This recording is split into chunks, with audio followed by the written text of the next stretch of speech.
മുല്ല അതുല്യമായ സൗരഭ്യവാസന നൽകുന്ന പൂക്കളാണ് മുല്ലപ്പൂക്കൾ.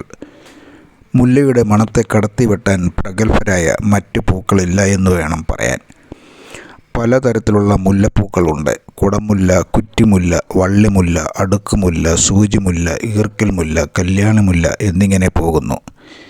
ഏതാണ്ട് 200-ൽ പരം ഇനങ്ങൾ ഈ മുല്ലവർഗത്തിൽ തന്നെ ഉണ്ട്.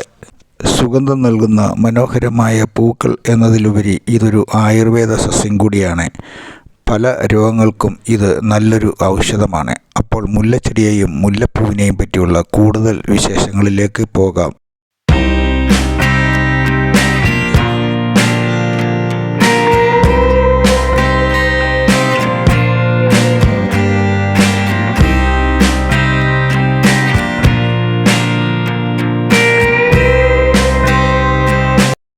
എല്ലാവർക്കും നമസ്കാരം.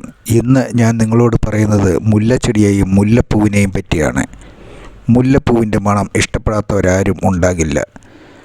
എന്ത് വികാരങ്ങളായാലും, അത് ദുഃഖമോ സന്തോഷമോ സംതൃപ്തിയോ അനുഭൂതിയോ നിർവൃതിയോ എന്തായാലും അതിന് അവാച്യമായ അനുഭൂതിയുടെ നിറങ്ങൾ ചേർത്താൻ മുല്ലപ്പൂവിൻ്റെ ഗന്ധത്തിനാകും. സുഗന്ധപൂരിതവും ഭംഗിയുമുള്ള ഉദ്യാന പുഷ്പം എന്നതിലുപരി മാനസികവും ശാരീരികവുമായ ആരോഗ്യത്തിന് ഒരൊന്നാന്തരം മുതൽക്കൂട്ടാണ് ഈ മുല്ലപ്പൂക്കൾ. മുല്ലപ്പൂവിൻ ഗന്ധം പേറി വരുന്ന തെന്നലിന് ലൈംഗിക വികാരം ഉണർത്താൻ ശേഷിയുണ്ട്. മുല്ലപ്പൂ മുടിയിൽ ചൂടി വരുന്ന പെണ്ണിൻ്റെ ഗന്ധം ആണിനെ ലൈംഗിക വികാരത്തിൻ്റെ മുൾമുനയിൽ നിർത്താനാകും. ഈ മുല്ലപ്പൂ ഭക്ഷ്യയോഗ്യമാണ്. ഇത് ഹൃദയാരോഗ്യത്തിന്, കൊളസ്ട്രോളിനെ കുറയ്ക്കാൻ, ധമനികളിൽ രക്തം കട്ടപിടിക്കുന്നത് തടയാൻ, മലബന്ധം, തലവേദന, ഗ്യാസ് പ്രശ്നം എന്നിവ ഇല്ലാതാക്കാൻ, മാനസികമായിട്ടുള്ള സന്തോഷവും സംതൃപ്തിയും നൽകാനുമൊക്കെ ഈ പുഷ്പത്തിന് കഴിയും. ഇത് ആഹാരത്തിൽ ചേർത്ത് കഴിക്കാനും ആഹാരത്തിന് ശേഷം ജാസ്മിൻ ടീ ഉപയോഗിക്കുന്നതുമൊക്കെ നല്ലതാണ്. ജാസ്മിൻ ടീ, മറ്റ് ഹെർബൽ ടീകളായ ജാസ്മിൻ റൈസ്, സോർബറ്റുകൾ എന്നിവ പാചകത്തിലൊക്കെ വ്യാപകമായി ഉപയോഗിക്കുന്നുണ്ട്. മുല്ലപ്പൂക്കൾ തലയിൽ ചൂടാൻ ഉപയോഗിക്കുന്നതിന് പുറമെ സുഗന്ധദ്രവ്യങ്ങൾ, ലോഷനുകൾ, ഷാമ്പൂകൾ, ചർമ്മത്തെയും മുടിയെയും പരിപോഷിപ്പിക്കുന്ന ഉൽപ്പന്നങ്ങൾ നിർമ്മിക്കുന്നതിനുമൊക്കെയായിട്ട് ഉപയോഗിക്കുന്നു. പുതുതായി പറിച്ചെടുത്ത മുല്ലപ്പൂക്കളിൽ നിന്നുമുള്ള സുഗന്ധമയമായ ചായ ചൈനയിലെ മിങ് രാജവംശത്തിൻ്റെ കാലത്ത് വളരെ പ്രചാരം നേടിയിരുന്നു. മാനസികമായിട്ടുണ്ടാകുന്ന സ്ട്രെസ് കുറയ്ക്കാനും പുഷ്പസുഗന്ധങ്ങൾ ഉപയോഗിച്ചുള്ള അരോമ തെറാപ്പിക്ക് കഴിയും. ജാസ്മിൻ, റോസ് തുടങ്ങിയ പുഷ്പങ്ങളുടെ ശാന്തമായ ഗുണങ്ങളും വശ്യമായ സുഗന്ധവും ശരീരത്തിലെ സ്ട്രെസ് ഹോർമോണുകളെ കുറയ്ക്കാൻ സഹായിക്കും എന്ന് പഠനങ്ങൾ പറയുന്നു. അതായത് സ്ട്രെസ് ലെവലുകൾ കുറയ്ക്കാൻ സാധാരണയായി പുഷ്പഗന്ധങ്ങൾ ഉപയോഗിച്ചുള്ള അരോമ തെറാപ്പിക്ക് കഴിയും. ജാസ്മിൻ, ലെവൻഡർ പോലുള്ള പുഷ്പങ്ങളുടെ മനോഹരമായ സുഗന്ധങ്ങൾ ശ്വസിക്കുന്നത് സെറോട്ടോണിൻ, ഡോപ്പമൈൻ തുടങ്ങിയ ന്യൂറോ ട്രാൻസ്മിറ്ററുകളുടെ പ്രകാശനത്തെ ഉത്തേജിപ്പിക്കും. ഇത് നല്ല മാനസികാവസ്ഥയെ മെച്ചപ്പെടുത്താൻ സഹായിക്കുമെന്നാണ് പഠനങ്ങൾ പറയുന്നത്. വീടിനോട് ചേർന്ന് ജനാലകൾക്കരികിലും ബെഡ്റൂമിനോട് ചേർന്ന് വരുന്ന ജനലുകൾക്ക് പുറംഭാഗത്തും കുറ്റിമുല്ലയോ കുടമുല്ലയോ ഈർക്കിൽ മുല്ലയോ ഒക്കെ വെച്ച് പിടിപ്പിക്കുന്നത് വീടിനുള്ളിൽ സുഗന്ധപൂരിതമായ ഒരു അന്തരീക്ഷം സൃഷ്ടിച്ചെടുക്കാൻ സാധിക്കും. ഇന്ന് സുഗന്ധം സൃഷ്ടിക്കാനായി നമ്മൾ മാർക്കറ്റിൽ നിന്ന് മേടിക്കുന്ന കൃത്രിമ സുഗന്ധങ്ങളാണ് പലരും ഉപയോഗിക്കുന്നത്. എന്നാൽ കൃത്രിമ സുഗന്ധങ്ങളുടെ അപകടങ്ങളെക്കുറിച്ചും അവയിലടങ്ങിയിരിക്കുന്ന രാസഘടകങ്ങൾ, അതിലടങ്ങിയിരിക്കുന്ന വിഷവസ്തുക്കൾ നമ്മുടെ ശരീരത്തെയും ചർമ്മത്തെയും എത്രമാത്രം പ്രതികൂലമായി ബാധിക്കുന്നുവെന്ന് നാം അറിയേണ്ടിയിരിക്കുന്നു. ഇത്തരത്തിലുള്ള സിന്തറ്റിക്, അതായത് കൃത്രിമ സുഗന്ധദ്രവ്യങ്ങളിൽ കാണപ്പെടുന്ന രാസവസ്തുക്കളിൽ അർബുദകാരികളായിട്ടുള്ള ബെൻസോഫെനോൺ, സ്റ്റെറിൻ എന്നിവയൊക്കെ ഉൾപ്പെട്ടിരിക്കുന്നു. ഇങ്ങനെയൊക്കെയുള്ള കൃത്രിമ സുഗന്ധങ്ങൾ സ്ഥിരമായി ശ്വസിച്ചാൽ ഉണ്ടാകാവുന്ന രോഗലക്ഷണങ്ങൾ തലവേദന, വിഷാദം, മൈഗ്രെയിൻ, ചർമ്മത്തിൻ്റെയും ശ്വാസനാളത്തിൻ്റെയും ഹൈപ്പർ സെൻസിറ്റിവിറ്റി, സ്തനാർബുദം, പോളിസ്റ്റിക് ഓവറി സിൻഡ്രോം, ഗൈനക്കോമാസ്റ്റിയ, കരൾ രോഗങ്ങൾ, തൈറോയിഡ് പ്രശ്നങ്ങൾ, പ്രത്യുൽപാദന പ്രശ്നങ്ങൾ എന്നിവയൊക്കെ ഉണ്ടാകാനുള്ള സാധ്യത ഉണ്ടാകും. നാം ഇന്ന് സുഗന്ധത്തിന് വേണ്ടി ഉപയോഗിക്കുന്ന ചന്ദനത്തിരികൾ പോലും കൃത്രിമ രാസവസ്തുക്കൾ ചേർത്ത് സുഗന്ധം പരത്തുന്നവയാണ്. പണ്ടൊക്കെ ക്ഷേത്രങ്ങളിൽ പുകയ്ക്കുന്ന ചന്ദനത്തിരികൾ അഷ്ടഗന്ധ സസ്യങ്ങളിൽ നിന്നും, അതായത് അഖിൽ, ചന്ദനം, ഗുൽഗുലു, മാഞ്ചി, കുങ്കുമം, കുന്തിരിക്കം, രാമച്ചം, ഇരുവേലി, കൊട്ടം തുടങ്ങിയ അഷ്ടഗന്ധ സസ്യങ്ങളിൽ നിന്നുമൊക്കെയായിരുന്നു എടുത്തിരുന്നത്. ഇന്നത്തെ മോഡേൺ ചന്ദനത്തിരികളൊക്കെ കത്തിക്കുമ്പോൾ ആദ്യമായിട്ട് പുറത്തു വരുന്നത് കാർബൺ മോണോക്സൈഡ്, കാർബൺ ഡയോക്സൈഡ്, പിന്നെ നൈട്രജൻ ഡയോക്സൈഡ്, സൾഫർ ഡയോക്സൈഡ് തുടങ്ങിയ വാതക ഘടകങ്ങളാണ്. ഇന്ന് ചന്ദനത്തിരിയിൽ മരപ്പൊടിയും അതിനെ ഒട്ടിച്ച് ചേർത്ത് നിർത്താൻ സഹായിക്കുന്ന കെമിക്കൽ പശകളും സുഗന്ധത്തിന് വേണ്ടിയൊക്കെ ഉപയോഗിക്കുന്ന ആർട്ടിഫിഷ്യൽ ഗന്ധങ്ങളുമൊക്കെയാണ് ഇതിലുപയോഗിക്കുന്നത്. ഇങ്ങനെയൊക്കെയുള്ള കെമിക്കലുകൾ അടങ്ങിയിരിക്കുന്ന സുഗന്ധങ്ങൾ ശ്വസിക്കുന്നത് ആസ്മ ട്രിഗറുകൾ, ന്യൂറോ ടോക്സിനുകൾ, കാർസിനോജനുകൾ എന്നിവയുടെയൊക്കെ അവസ്ഥയിലേക്ക് കോശങ്ങളെ കൊണ്ടെത്തിക്കും. ചില ആളുകൾക്ക് അവരുടെ ചർമ്മത്തിൻ്റെ രൂപത്തിലും ഭാവത്തിലും സുഗന്ധം പ്രതികൂലമായ സ്വാധീനം ചെലുത്തും.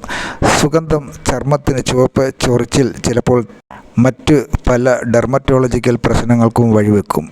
നമ്മുടെയൊക്കെ മൂക്കിൻ്റെയും ശ്വാസകോശത്തിൻ്റെയും ഒക്കെ ഘടനയിൽ നാം ശ്വസിക്കുമ്പോഴും മണക്കുമ്പോഴുമൊക്കെ അവയുടെ ചെറിയ പാർട്ടിക്കിളുകളെ പോലും തടഞ്ഞു നിർത്തുന്നതിനുള്ള സംവിധാനമുണ്ട്.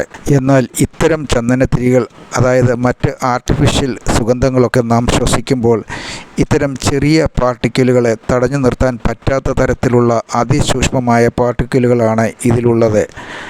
പണ്ടൊക്കെ അഖിലിൻ്റെ തടി കൊണ്ടാണ് അഗർബത്തികൾ ഉണ്ടാക്കിയിരുന്നത്. അതുകൊണ്ട് അതിന് അഗർബത്തി എന്ന പേര് വന്നു. അഷ്ടഗന്ധത്തിൽപ്പെട്ട സസ്യമായ ചന്ദനവും ഇതിലുപയോഗിച്ചിരുന്നു. അങ്ങനെയാണ് ചന്ദനത്തിരി എന്ന പേര് വന്നത്. എന്നാൽ ഇന്ന് ചന്ദനത്തിൻ്റെയോ അഖിലിൻ്റെയോ പൊടി പോലും ചന്ദനത്തിരികളിൽ ഉപയോഗിക്കുന്നില്ല എന്നുള്ളത് ഒരു നഗ്നമായ യാഥാർത്ഥ്യമാണ്.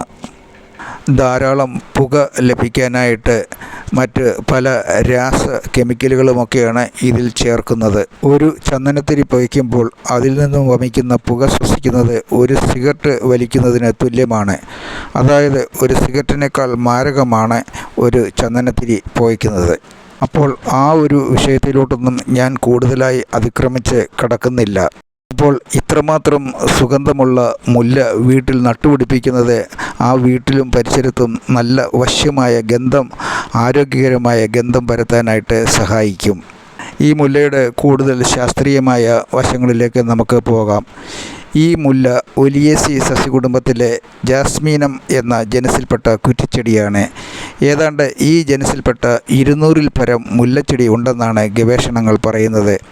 ഇംഗ്ലീഷിൽ ഇതിനെ ജാസ്മിൻ എന്ന് വിളിക്കുന്നു.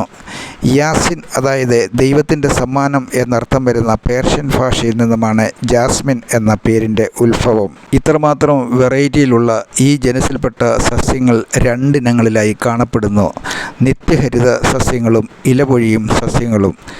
വെള്ള നിറത്തിലുള്ള മുല്ലപ്പൂക്കൾ വളരെ സുഗന്ധമുള്ളവയാണ്. വിവിധ തരത്തിലുള്ള മുല്ലച്ചെടികളുണ്ട്. എല്ലാം കൂടി പറയാനായിട്ട് ഈ പരിമിതമായ സമയത്തിനുള്ളിൽ പറ്റില്ല. അതുകൊണ്ട് അത്യാവശ്യം വേണ്ട ചില ജനസിൽപ്പെട്ട മുല്ലച്ചെടികളെ പറ്റി ഒന്ന് പറയാം. ജാസ്മിനം ഡിസോട്ടമം, അതായത് ഗോൾഡ് കോസ്റ്റ് മുല്ല, അത് ഒരു ഇനത്തിൽപ്പെട്ടതാണ്. അടുത്തതായി ജാസ്മീനം ഗ്രാൻഡിഫ്ലോറം, അതായത് സ്പാനിഷ് മുല്ല. മൂന്നാമതായി ജാസ്മീനം ഹ്യൂമിൽ, അതായത് ഇറ്റാലിയൻ മഞ്ഞമുല്ല. അടുത്തത് ജാസ്മീനം മെസ്നെ, അതായത് ജാപ്പനീസ് മുല്ല. അതുപോലെ ജാസ്മീനം ഒഡോറാറ്റിസിമം, അതായത് മഞ്ഞമുല്ല. അതുപോലെ ജാസ്മീനം ഒഫീസിനാലെ, അതായത് നമ്മൾ സാധാരണ കാണുന്ന സാധാരണ മുല്ല, കോമൺ ജാസ്മിൻ. ജാസ്മീനം പാർക്കറി, അതായത് കുള്ളം മുല്ല. ജാസ്മീനം സമ്പക്ക്, അതായത് അറേബ്യ മുല്ല എന്നിങ്ങനെ പോകുന്നു ഈ മുല്ലകളുടെ ഗണം. അപ്പോൾ നമുക്ക് ഉള്ളിലേക്ക് കഴിക്കാൻ പറ്റിയ മുല്ല ജാസ്മീനം ഒഫീസിനാലെ ആണ്. അതിൽ ജാസ്മീനം ഒഫീസിനാലെ എന്ന് പറയുന്ന മുല്ലയാണ്, അതായത് കോമൺ മുല്ല, അതായത് സാധാരണ മുല്ലയാണ് നമുക്ക് ഭക്ഷ്യയോഗ്യമായിട്ടുള്ളത്. എല്ലാ മുല്ലയും ഒന്നും ഭക്ഷ്യയോഗ്യമല്ല. ഞാനിങ്ങനെ പറഞ്ഞു എന്ന് വെച്ച് കാണുന്ന മുല്ലയൊന്നും എടുത്തിട്ട് കഴിക്കരുത്. ജാസ്മീനം ഒഫീസിനാല എന്ന് പറയുന്ന മുല്ലയാണ് ഭക്ഷണയോഗ്യം. അത് നമുക്ക് പലതരത്തിലുള്ള ആരോഗ്യ പ്രശ്നങ്ങൾക്ക് പരിഹാരം നൽകുന്നതാണ്. അതായത് സാധാരണ മുല്ല, കോമൺ മുല്ല. ഈ മുല്ലയാണ് നമുക്ക് ചായക്കകത്തുമൊക്കെ ചേർത്ത് നമുക്ക് ഉള്ളിലേക്ക് ധൈര്യമായിട്ട് കഴിക്കാൻ പറ്റിയത്. മറ്റ് സ്പീഷീസുകളിൽപ്പെട്ട മുല്ലകളൊന്നും കഴിക്കാൻ നിർദ്ദേശിക്കുന്നില്ല. അതിനകത്തൊക്കെ വിഷത്തിൻ്റെ അംശങ്ങൾ കാണും. നല്ല മണം പരത്തുന്ന പൂക്കളാണ് മുല്ലയുടേത്. ഉദ്യാന സസ്യമായും വീട്ടുമുറ്റത്തും അലങ്കാരത്തിനുമൊക്കെയായിട്ട് ഇത് നമ്മൾ നട്ടുവളർത്തുന്നു. മുല്ലപ്പൂമാല അലങ്കാരത്തിന് ഉപയോഗിക്കുന്നു. ഭാരതത്തിലെ സ്ത്രീകൾ അലങ്കാരത്തിനും സൗന്ദര്യത്തിനും സൗരഭ്യത്തിനുമായി മുല്ലപ്പൂക്കൾ തലയിൽ ചൂടാറുണ്ട്. ചൈനക്കാർ മുല്ലപ്പൂ ചേർത്തുള്ള സുഗന്ധ ചായ ഉണ്ടാക്കാറുണ്ട്. ജാസ്മിനും സാമ്പക് എന്ന ഇനമാണ് ചായ നിർമ്മാണത്തിന് ഉപയോഗിക്കുന്നത്. മുല്ലപ്പൂവിൻ്റെ സുഗന്ധം ഏറ്റവും കൂടുതൽ ലഭിക്കുന്നത് രാത്രിയിലാണ്. ആയതുകൊണ്ട് രാത്രിയിലാണ് മുല്ലപ്പൂക്കൾ ശേഖരിക്കുന്നത്. ഫിലിപ്പീൻസ്, ഇന്തോനേഷ്യ, പാകിസ്ഥാൻ എന്നീ രാജ്യങ്ങളുടെ ഔദ്യോഗിക പുഷ്പമാണ് മുല്ല. സിറിയയിലെ ദമാസ്കസ് നഗരത്തിന് മുല്ലകളുടെ നഗരമെന്നാണ് വിശേഷിപ്പിക്കുന്നത്. നമ്മളിൽ പലരും വീട്ടുമുറ്റത്ത് നട്ടുവളർത്താൻ ആഗ്രഹിക്കുന്ന ചെടിയാണ് മുല്ല. മുല്ലപ്പൂവിൽ നിന്നും വേർതിരിച്ചെടുക്കുന്ന സത്ത് പെർഫ്യൂംസ് നിർമ്മാണത്തിന് ഉപയോഗിക്കുന്നു. കുറച്ച് സത്ത് ഉണ്ടാക്കാൻ തന്നെ വളരെയധികം പൂക്കൾ ആവശ്യമായതിനാൽ ഇത് വളരെയധികം വിലപിടിപ്പുള്ളതാണ്. മുല്ലയുടെ ആരോഗ്യ ഗുണങ്ങൾ എന്തൊക്കെയാണെന്ന് നമുക്ക് നോക്കാം. മുടിയിൽ ചൂടാനും അലങ്കാരത്തിനും മാത്രമല്ല മുല്ലയുടെ ഉപയോഗം. ഗ്യാസ്, വയറുവേദന, വായുവിൻ്റെ പ്രശ്നം, IBS അതായത് ഇറിറ്റബിൾ ബവൽ സിൻഡ്രോം എന്നിത്യാദി പ്രശ്നങ്ങൾക്കൊക്കെ ആശ്വാസം നൽകാനായിട്ട് മുല്ലപ്പൂവിന് കഴിയും. ഇത് കുടലിലെ നല്ല ബാക്ടീരിയയുടെ വളർച്ചയെ പ്രോത്സാഹിപ്പിക്കുന്നു. രക്തത്തിലെ വിഷാംശം നീക്കം ചെയ്യുന്നു. ഹൃദയാരോഗ്യത്തിന് ഇത് ഏറ്റവും നല്ലതാണ്. മുല്ലപ്പൂ കൊണ്ടുള്ള പാനീയങ്ങൾ കഴിക്കുന്നത് ഹൃദയാരോഗ്യത്തെ മെച്ചപ്പെടുത്തുകയും അനുബന്ധ രോഗസാധ്യതകളെ കുറയ്ക്കുകയും ചെയ്യുന്നു. ജാസ്മിൻ ടീ ഭക്ഷണശേഷം ഉപയോഗിക്കാം. ശരീരത്തിൻ്റെ ആരോഗ്യത്തിന് ഹാനികരമായിട്ടുള്ള മോശം കൊളസ്ട്രോളിനെ ഇത് കുറയ്ക്കുന്നു. ധമനികളിൽ രക്തം കട്ടപിടിക്കുന്നത് തടയാനും ഇത് വളരെ നല്ലതാണ്. ഹൃദയ സംബന്ധമായ പ്രശ്നമുള്ളവർ നിത്യവും ഭക്ഷണത്തിൽ മുല്ലപ്പൂവ് ഉൾപ്പെടുത്തുന്നത് നല്ലതാണ്. മുല്ലപ്പൂ കൊണ്ടുള്ള പാനീയങ്ങൾ കഴിക്കുന്നത് ഹൃദയാരോഗ്യത്തെ മെച്ചപ്പെടുത്തുന്നു. ഈ പുഷ്പത്തിൽ ആൻറ്റി കൊഗുലൻ്റ്, ആൻറ്റി ഫെറിനോലിറ്റിക് ഗുണങ്ങളുടെ സാന്നിധ്യം അടങ്ങിയിരിക്കുന്നു. ഒരു നല്ല മുല്ല വീട്ടിൽ നട്ടു വളർത്തണമെന്ന് ആഗ്രഹിക്കാത്തവർ വളരെ കുറവാണ്. എന്നാൽ പലരുടെയും പ്രശ്നം മുല്ല വേണ്ട രീതിയിൽ പിടിച്ച് കിട്ടുന്നില്ല എന്നുള്ളതാണ്. എന്നാൽ അല്പം ഒന്ന് ശ്രദ്ധ ചെലുത്തിയാൽ ആർക്കും നല്ല രീതിയിൽ മുല്ല വളർത്തിയെടുക്കാം. നല്ല സൂര്യപ്രകാശം ലഭിക്കുന്ന സ്ഥലം വേണം മുല്ല കൃഷി ചെയ്യാൻ തിരഞ്ഞെടുക്കേണ്ടത്. ആരോഗ്യത്തോട് വളരണമെങ്കിൽ നല്ലതുപോലെ സൂര്യപ്രകാശം ലഭിക്കണം. ഏറ്റവും കുറഞ്ഞത് ദിവസം 6 മണിക്കൂറെങ്കിലും സൂര്യപ്രകാശം മുല്ലയ്ക്ക് കൂടിയേ തീരൂ. വെള്ളം ഒരുപാട് ദിവസങ്ങൾ കെട്ടി നിൽക്കുന്നിടത്ത് മുല്ല വളരില്ല. വെള്ളം ഊർന്നു പോകുന്ന സാഹചര്യം ഉണ്ടായിരിക്കണം. എന്നാൽ ആവശ്യത്തിന് ഈർപ്പം ഉണ്ടായിരിക്കുകയും വേണം. ആവശ്യത്തിന് വളം നൽകുന്നത് നല്ലതാണ്. ചാണകവും മറ്റ് ജൈവ വളങ്ങളും നൽകുന്നത് ഉത്തമമാണ്. വേനലും അമിതമാകാത്ത മഞ്ഞുകാലവുമാണ് കുടമുല്ല പോലുള്ള മുല്ലകൾക്ക് വളരെ പറ്റിയ അനുകൂല സാഹചര്യം. ഇന്ത്യ, ഈജിപ്റ്റ്, ചൈന, മൊറോക്കോ എന്നിവിടങ്ങളിലാണ് മുല്ലപ്പൂ സത്ത് ഉൽപ്പാദിപ്പിക്കുന്ന പ്രധാന രാജ്യങ്ങൾ. അപ്പോൾ ഇത്രയുമാണ് എനിക്ക് മുല്ലപ്പൂവിനെ പറ്റി പറയാനുള്ളത്. ഇനിയും ഞാൻ മറ്റൊരു ഔഷധ സസ്യമായി കടന്നു വരും വരെ നിങ്ങൾക്കെല്ലാവർക്കും ഗുഡ് ബൈ.